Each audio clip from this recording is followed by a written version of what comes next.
que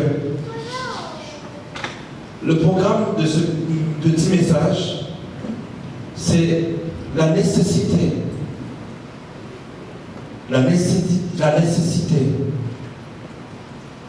de la prière,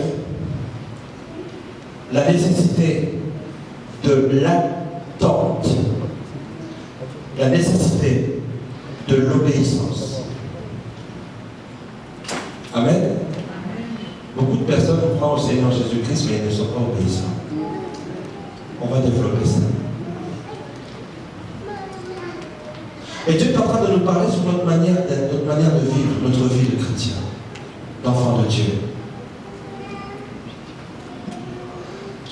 Et Dieu va amener un mot en hébreu, Yachal. Yachal veut dire attendre en espérance. Attendre. Amen. Il y a quelqu'un qui est en attente d'une réponse. Et l'attente va commencer 1 an, ça fait déjà beaucoup, 2 ans. Et après tu commences à dire Yallah, hey, vite. Il y a des personnes qui sont comme ça. Quand je veux quelque chose, je me sers. Ça doit venir. Et beaucoup de personnes se sont servies de fausses choses et se sont même desservies dans leur vie. Un jour, je lisais ici, en parlant de la jeune fille qui doit se garder, je disais qu'on gagne ou qu'on perde, tout se passe dans l'attitude. On gagne dans notre attitude comme on perd dans notre attitude. Alléluia. Amen.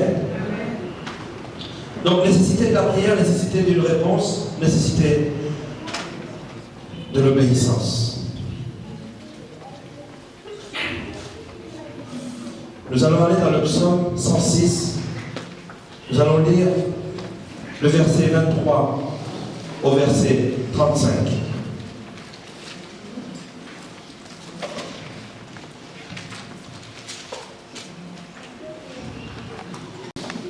Il parlait de les exterminer, mais Moïse, celui qui avait choisi, s'est tenu à la brèche devant lui pour détourner sa fureur et l'empêcher de les détruire. Ils ont méprisé le pays des délices, ils n'ont pas cru à la parole de l'Éternel, parole de Dieu. Amen.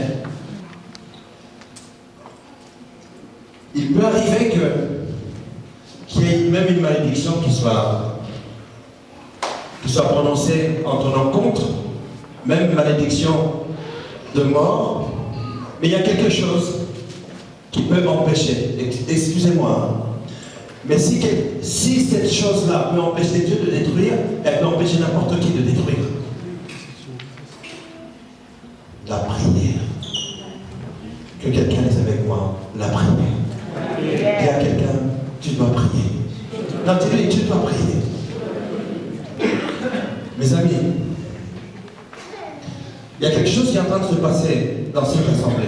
Il y a un grand réveil qui est en train d'arriver. Nous sommes en train de nous lever dans ce qu'on appelle la prière. Excusez-moi. Excusez-moi. Mais tout le monde n'est pas connecté à 5h30. Excusez-moi, ça vous fait mal, hein?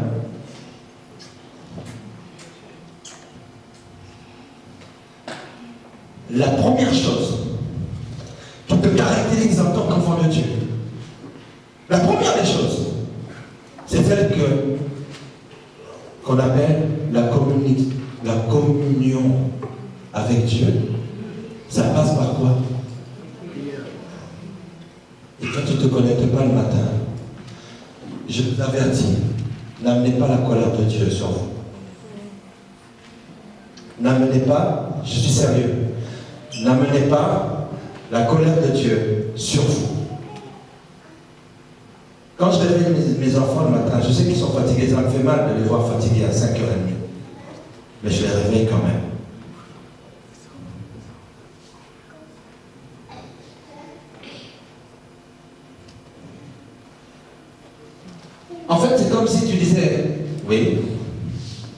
mon Dieu. Mais toi, tu vois, tu me dis qu'il faut que je lui parle. Je ne veux pas lui parler, c'est ça en fait. Nous sommes en train de vivre quelque chose dans la communauté. Alléluia. Et je me rends compte qu'il y a beaucoup de faux chrétiens. Il y a des personnes qui pensent qu'ils sont des chrétiens véritables et obéissants, mais il y a beaucoup de faux. C'est ce que le Seigneur me montre. Et moi je dis gloire à toi Seigneur. Gloire à toi Seigneur. Mais cette fois-ci, j'ai eu le mot colère. Quand je me suis réveillé, j'ai eu le mot colère. Colère.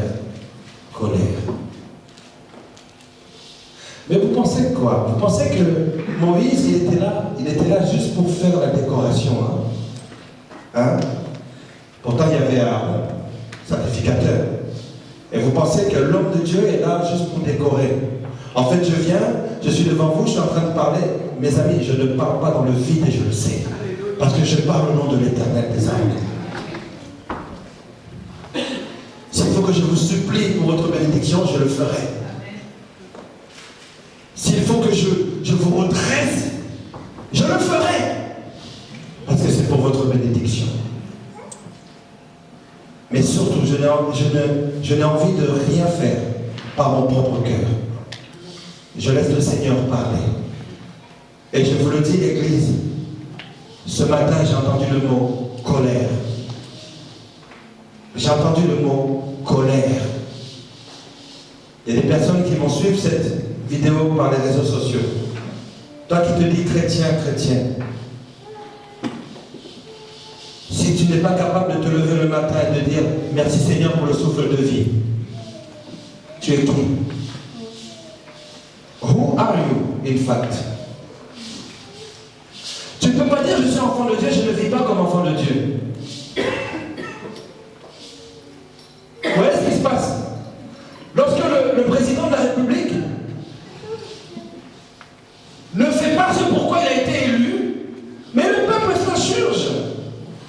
Point barre. Vous voyez les choses de nos contemporains doivent nous enseigner. Je ne peux pas dire je suis un enfant de Dieu, je ne veux pas prier. Ah oui, il y en a qui diront oui, mais je prie en mon temps. Vas-y, calcule combien de temps tu passes dans la prière. Le Seigneur te dit voilà, j'ai mis un programme. Il y a un Moïse qui est devant toi, mon serviteur. S'il n'intercédait pas pour toi, peut-être qu'aujourd'hui tu serais mort, tu ne sais pas. S'il n'intercédait pas pour toi, peut-être qu'aujourd'hui tu ne serais pas là où tu es.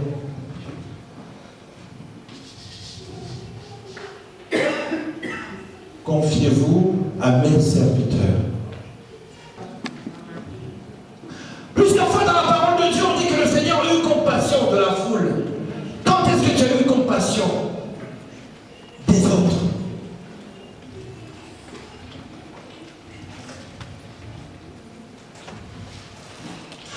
À la source de chaque grand réveil,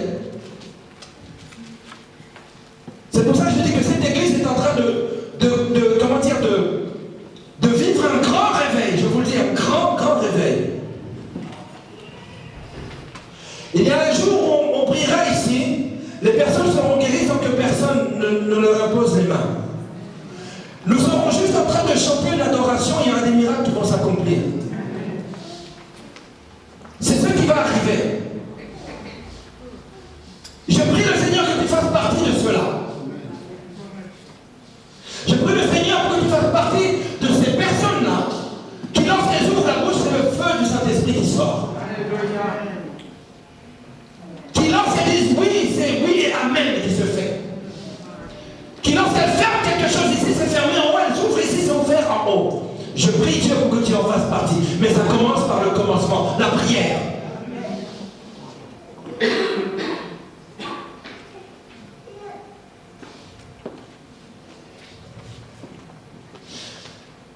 Je vais laisser le Saint-Esprit conduire ce moment. J'avais prévu qu'on passe un temps dans la prière.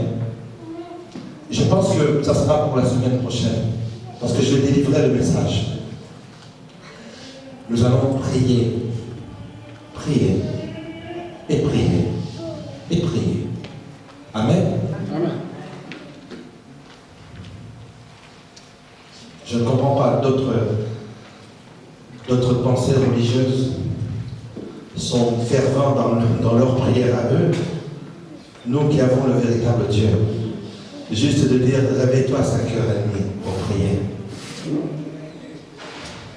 En fait, je vais changer la formulation. Réveille-toi à 5h30 pour que les choses changent dans ta vie. Il y a des dictons du monde qui disent que le monde appartient à ceux qui se lèvent. Mais là, Dieu te demande de te lever tôt dans la prière. Et c'est une prière où nous sommes ensemble. Alléluia. Alléluia. Ah oui, il faut que demain matin, nous soyons fervents dans la prière ensemble. Vous savez, lorsque il y a un grand réveil, il y a un phénomène mystérieux qui se passe. C'est-à-dire que on sent une force. Et cette force-là, qui rassemble les gens, sort de ce qu'on appelle la prière. Ça commence par la prière d'intercession. En fait, lorsque tu pries pour les autres, Dieu s'occupe de toi. Et lorsque Dieu s'occupe de toi, toi et les autres, vous priez encore. C'est délicieux ce que je suis en train de dire. Et c'est délicieux ce qui va arriver. Mais je veux que quelqu'un prenne conscience que Dieu ne veut pas faire les choses sans toi. Si tu es là, c'est parce qu'il a besoin de toi. Si tu es là, même avec ton problème justement va devenir un sujet de prière. Et si tu es là avec un problème justement, c'est pour que les autres puissent dire que le Dieu que tu pries est le véritable Dieu. Ne blague pas avec ta vie. C'est terminé, on a assez rigolé, on a assez joué. C'est un commandement. Vous imaginez? Nous prions ensemble à 5h30, c'est un commandement. C'est un commandement. Imagine, toi, que tu risques d'être viré de ton travail si tu ne te connectes pas. Imagine ça. Je ne dis pas que vous allez être viré de votre travail si vous ne vous connectez pas à 5h30, c'est pas ça. Mais imagine, toi, cette urgence-là, tu vois, tu te dis que si je ne me connecte pas, non mais j'y arriverai pas. Il faut que Mes amis, faisons-nous violence. Amen. Ce que je demande à toi, Église, c'est que tu sois obéissant. Amen. Sois obéissant. Je te demande d'obéir à cette parole, à cette convocation divine. Je ne te demande pas d'aller faire du mal, je te demande juste de te lever et de prier avec moi, que nous prions ensemble. Amen. Vous savez, hier, j'en parlais avec des hommes de Dieu. J'étais dans une pastorale, enfin une union d'église, là où je suis secrétaire. Et j'ai parlé de ce que nous faisons à deux hommes de Dieu. Ils m'ont dit, donne-moi le moyen de faire aussi pareil. Vous savez ce qu'ils m'ont dit? Ils m'ont dit, mais nous avons la semaine, des jours en semaine. Mais ils disent, pasteur, c'est pas pareil. Parce que là, ce que tu es en train de nous dire, là, c'est la base de tout chrétien. C'est le secret de Jésus-Christ même. Dès le matin. Vous imaginez? Tu ouvres tes yeux, tes premières paroles sont adressées à celui qui t'a permis de te lever. Tu es en train de provoquer de grandes choses dans ta vie. Et de bonnes choses. Bien des victoires que nous connaissons aujourd'hui, bien des victoires que tu as eues dans ta vie, regarde bien, ils ont pour origine la prière. Même si tu as juste crié au secours, c'est une prière. Amen. Mais voyez-vous, parce que nous voulons être libres. Oui, nous sommes libres dans le Seigneur, il n'y a pas de souci. Mais lorsqu'on met un règlement, une heure précise, on commence à paniquer, à devenir comme des fous. Mais pourquoi? Pourtant tu pries.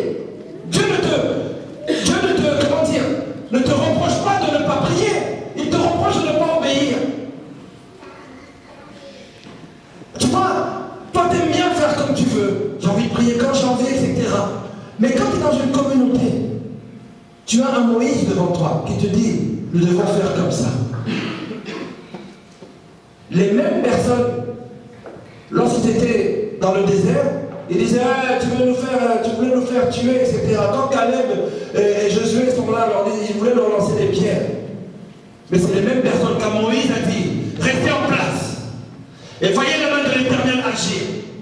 Vous croyez qu'ils ont bougé? Ils sont restés en place. Ils ont dit, là c'est chaud. Il y a quelqu'un là qui est en train de venir pour me tuer. Alléluia. Pourquoi est-ce que vous attendez d'être dans une situation extrême, dans un cas de stress, complètement, excentrique, lorsque vous sentez que votre vie est en danger, que c'est là que vos oreilles s'ouvrent? Non! Dieu te dit en tout temps. Parce que Dieu, que tu sois dans la vallée ou dans la montagne, il te bénira. Donc en tout temps, tu dois obéir à sa parole. Nous aimons être, j'ai l'impression qu'on aime être en mode stress, et c'est là qu'on obéit. Le Seigneur dit, va là-bas, il va. Ok. Mais quand tu es cool, quand tu sens que tout est calme, Dieu te dit, Yachal. Yachal, c'est attends dans ma présence, en espérant que je fasse quelque chose pour toi. Alléluia. Alléluia. Amen.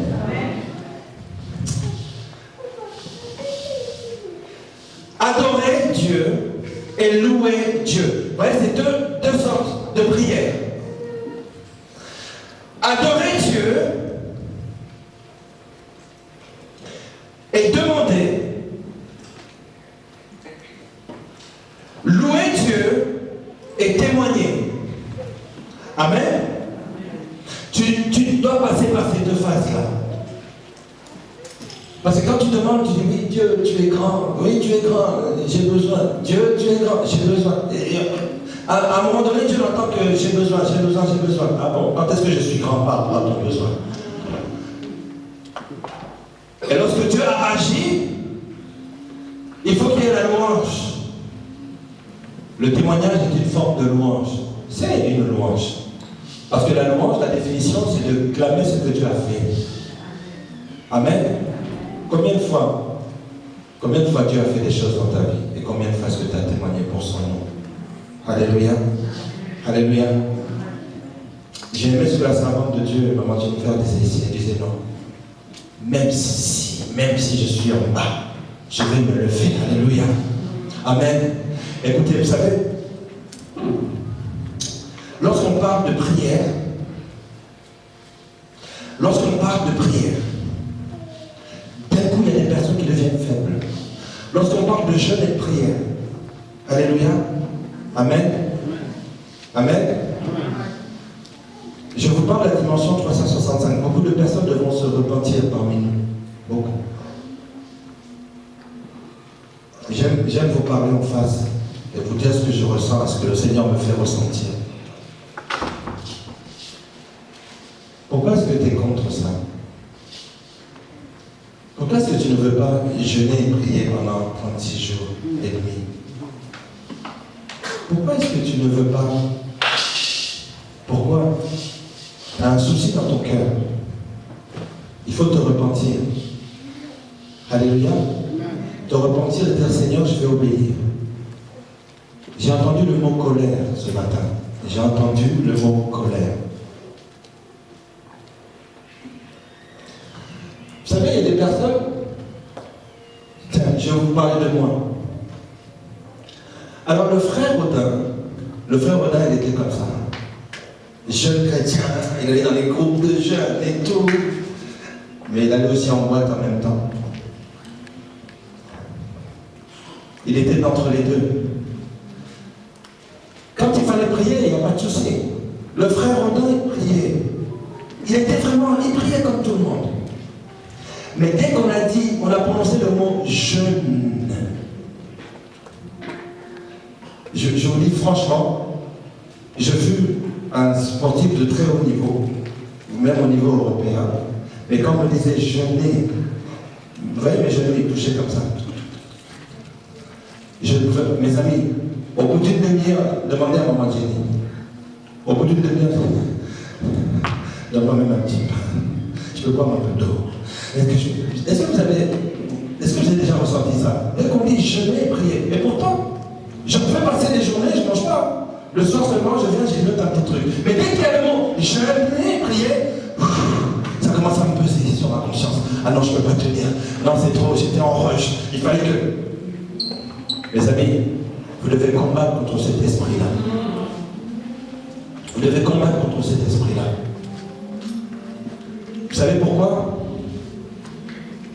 Parce que Satan sait quelle puissance il y a derrière tes prières. Même si mes jambes ont du mal à me porter, pour que je puisse entrer dans ma chambre, alléluia, alléluia, je dois me faire violence et d'y arriver. Parce que je sais que lorsque je veux crier à l'Éternel, il entend la voix de ceux qui crient à lui. Et Satan sait quelle puissance il y a derrière tes prières. C'est pour ça qu'il fait tout pour t'empêcher de pouvoir faire ce qu'on appelle la prière, le jeûne et la prière. Il sait très bien qu'il y a certains types de démons, certains types de problèmes, certains types de malheurs qui ne partent que lorsque nous sommes dans le jeûne et la prière. Et lorsque le jeûne et la prière vient, il va te cribler. Il va y avoir ce qu'on appelle de l'oppression démoniaque, de l'oppression spirituelle, et même mentalement, tu vas mal te sentir. Tu vas commencer à avoir même des sueurs froides, tu vas pas, même ton sommeil va commencer à manquer. À ce moment-là, tu dis Seigneur, Seigneur, je n'ai que toi et j'ai besoin de toi.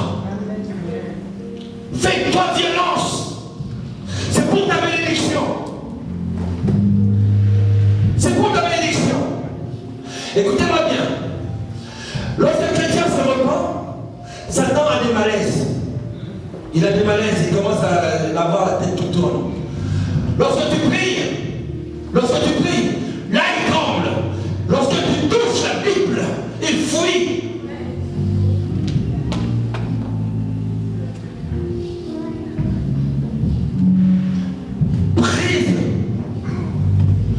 Brise cet esprit de, je le mot en lingala, mais je ne le dirai pas, de paresse. On dit goy-goy. Goy-goy spirituel. La paresse spirituelle, brise-le maintenant au nom de Jésus. Ce n'est pas normal. Tu peux venir toute l'année à l'église. Dès qu'on dit de jeûner et prier, tu n'es plus là. Amen. Lorsqu'on dit oui, on va faire telle chose, tu es obéissant. Mais dès qu'on dit qu'il faut venir à 5h30 ensemble pour prier, tu es désobéissant.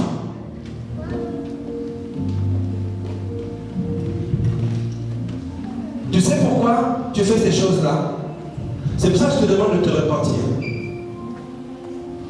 Ces choses-là arrivent à ceux dont Dieu veut se servir puissamment. Parce que le diable sait aussi que si tu t'y mets, si tu obéis et que tu te mets à faire ces choses-là, les paroles que tu vas prononcer, ça va être le feu.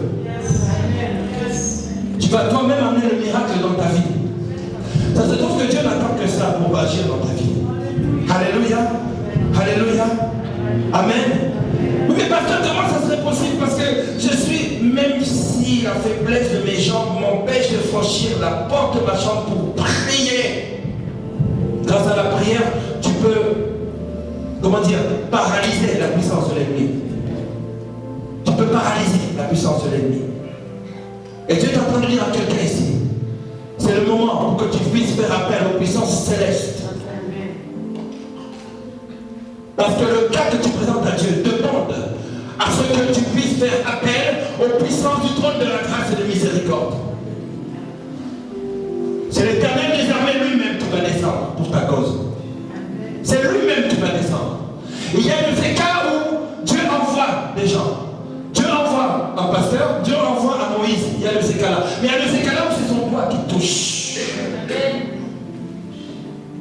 Ça commence par là. Prière.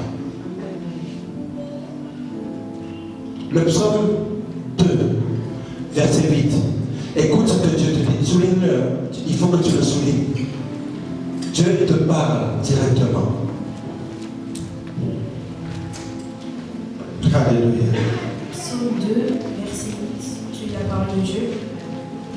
Demande-le-moi et je te donnerai les nations en héritage, les extrémités de la terre en possession. Parole de Dieu. Est-ce que tu peux le relire encore? Je lis pour la gloire de Dieu. Demande-le-moi et je te donnerai les nations en héritage, les extrémités de la terre en possession. Parole de Dieu. Amen.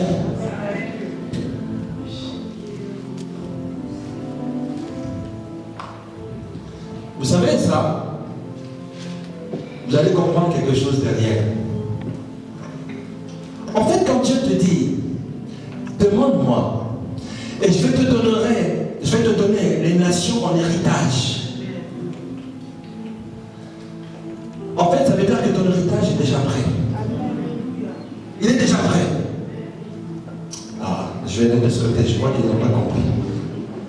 Lorsque Dieu te dit, demande-moi et je te donnerai les nations en héritage, je suis en train d'annoncer à quelqu'un ici. Ton héritage, en fait, est déjà acquis. Non, ils n'ont pas compris, je vais aller là-bas. Mes amis, lorsque Dieu te dit ceci, demande-moi et je te donnerai les nations en héritage, cela signifie déjà qu'en amont, il t'a déjà accordé cet héritage. Et tu sais pourquoi tu te manques pour recevoir cela? Je demande à quelqu'un, approche-toi de moi. Approche-toi de moi. Tout ça, ça t'est déjà acquis. Approche-toi de moi. Alléluia. J'avais prévu faire une démonstration, je vais la faire maintenant. Ah, j'ai besoin de quelqu'un. Attendez. Non, il faut cacher, il ne faut pas que ça se voit. Excusez-moi, je vais cacher ma mallette.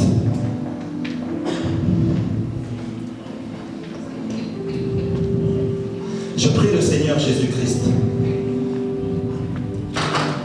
pour que cette démonstration, oh là, c'est toi qui as pris ça, oui, cache ça, cache. Il ne faut pas que moi.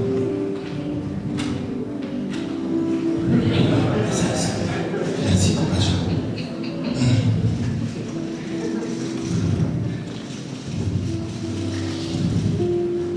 Alléluia. Alléluia. Amen. Ok, j'ai besoin d'un complice. Vous allez comprendre cette démonstration.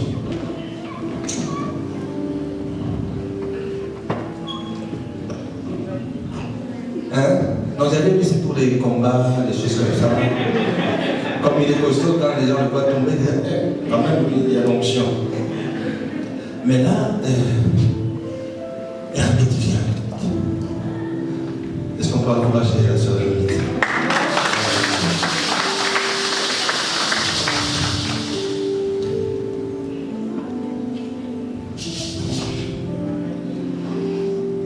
Je ne l'ai pas appelé pour rien.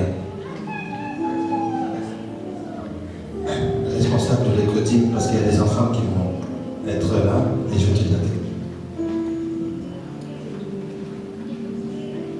Comme les footballeurs.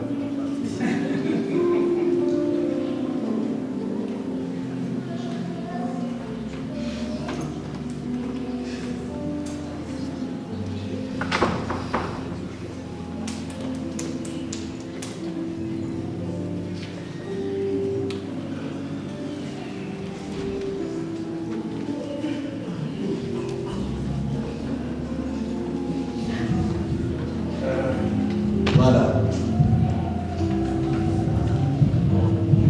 Il me faut un enfant. Stop, arrête-toi, frère, là où tu es. Je vais te poser une question. Est-ce que tu aimes les bonbons? Est-ce que tu aimes les bonbons? Oui? D'accord. J'ai envie de te donner mon bonbon. D'accord? Tiens. En plus, tu aimes bien ceux-là. Tu les aimes bien.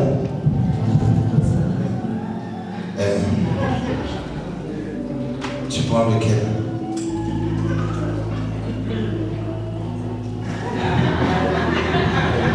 Ah, il a pris celui-là. En tout cas, on peut acclamer le Seigneur.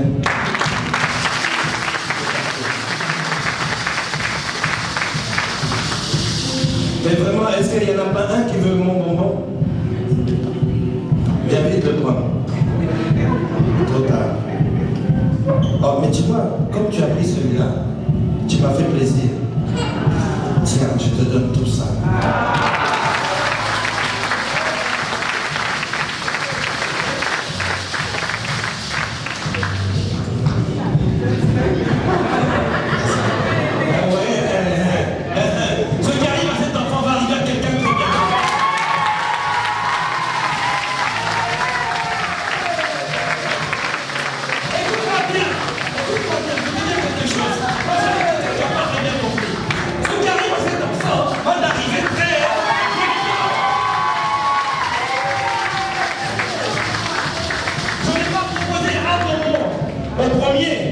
J'ai proposé mon bonbon. Il y a quelqu'un d'autre qui est venu. Je suis en train de dire à quelqu'un ici. Je vais demander quelque chose à Dieu. Dieu t'a dit Yachal. Je vais te donner un autre mot en hébreu. C'est Makom. Ha-Makom, ça veut dire ici. C'est ici que ça se passe. C'est là où tu es que ça ne se passe pas ailleurs. C'est là où tu es. D'ailleurs, j'appelle tous ceux qui sont partis, qui ont laissé leur bénédiction. J'en ai plein ici. Il faut que vous veniez les récupérer, s'il vous plaît. Venez les récupérer. Ne partez pas sans votre bénédiction. Partez si vous voulez. Mais pas sans votre bénédiction. Je le répète encore. Pas sans votre bénédiction. J'ai proposé mon bonbon. Le mien. Mais quelqu'un qui avait l'air plus convaincant que moi est venu me proposer un paquet de bonbons. Il y a beaucoup de personnes ici. Beaucoup de personnes ici. Vous voyez, il y a même nature de bénédiction, mais ce n'est pas le même expéditeur. Ce n'est pas le même expéditeur. Ce n'est pas le même expéditeur. Dieu te dit, j'en dans mon yachal. Attends, parce que ce que je te propose cache quelque chose de plus grand. Ne sois pas pressé. Vois-tu, le temps de Dieu, ce n'est pas le même que le tien. Attends. Attends. Il y a même des compteurs qui ont dit que tout vient d'abord qui sait. Mais à la queue, chapitre 2, verset 2. Lui, il a dit. Hein? Il a dit quoi? Reste à ton poste, attends là. Même si ça. Même si ça, il va se passer quoi? Comment? Certainement. Alléluia. Que quelqu'un se lève et dit, ça va s'accomplir certainement pour moi. Alléluia. Mes amis, j'ai envie de. Je veux que ça. J'espère que le Saint-Esprit t'a parlé au travers de cette démonstration. Vous savez, Dieu vous aime. Et il m'aime aussi. Alléluia. Alléluia. Écoute, je vais vous parler sincèrement de vous à moi. Maman, Dieu veut t'accorder.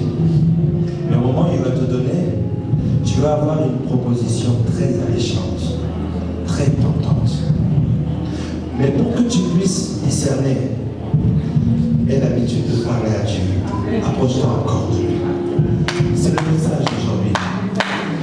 Si tu as l'habitude de parler à quelqu'un, il va t'appeler au téléphone, tu vas le reconnaître.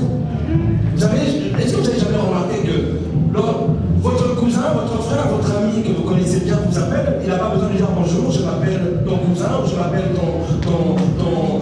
ton frère, ou je m'appelle ton oncle. Il n'a plus besoin de se présenter. Et c'est pour cela que je suis en train de dire à quelqu'un, tu vois, ces prières du matin de 5h30, tu vois ces choses-là, c'est en train d'exercer ton oreille à la voix de Dieu et ta bouche à la parole.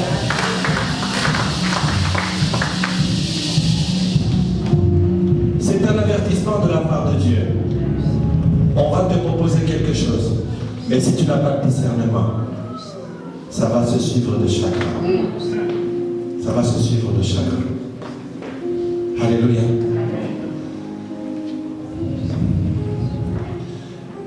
Je vais prononcer une parole que je reçois ici. Dis je reçois si tu la veux.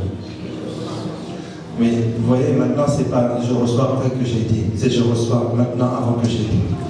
Dis je reçois. Là où tu as connu l'échec, Dieu va te permettre de reconstruire et d'avoir une grande victoire. Là où tu as connu l'échec, soit dans ton cœur, que ce soit Dieu va permettre une reconstruction et une victoire. Il est en train de nous parler de Moïse. Moïse a eu un échec dans la maison de Pharaon, il est parti, mais il est revenu prendre sa victoire au même moment. Ainsi dit l'Éternel. J'aimerais que tu puisses tout simplement être reconnaissant envers Dieu. Je veux que l'Église puisse élever sa voix. Je veux que tu puisses prier à haute voix. Alléluia. J'aimerais que les chantres soient là. Que vous nous accompagniez dans un moment. Avec la modération, s'il vous plaît. Je bénis la parole du Seigneur. Amen. La semaine prochaine, je continuerai ce message et nous aurons un temps de prière. J'ai envie que nous puissions respecter un maximum les horaires. Alléluia. Parce que j'ai envie qu'on sorte d'ici en louant Dieu. Je veux que tu puisses être reconnaissant envers Dieu. Alléluia. Je te donne rendez-vous demain matin à 5h30. Amen. Et dimanche prochain, ça va être très bon aussi. Amen. Alléluia. Amen. Soyez tous bénis. Est-ce que le peuple de Dieu, est-ce que nous allons acclamer le Seigneur après ce moment. Est-ce que nous pouvons lui être reconnaissants? S'il faut chanter, on chante. Mais il faut que tu parles. Parle-lui. Aie l'habitude de parler à ton Dieu. Tu n'es pas venu ici pour voir quelqu'un ni un pasteur. Même si je pouvais m'effacer, je le ferais. Mais je dois prendre ma responsabilité de vous donner une direction. Alléluia. Mais sachez que ce n'est pas moi qui vais vous guérir. Ce n'est pas moi qui vais faire un miracle dans votre vie. Je ne suis même pas capable de vous donner le Saint-Esprit. C'est Dieu seul qui donne. Alléluia. Alors, j'aimerais que tu puisses lui être reconnaissant maintenant pour ce qu'il a déjà accompli dans ta vie. Amen.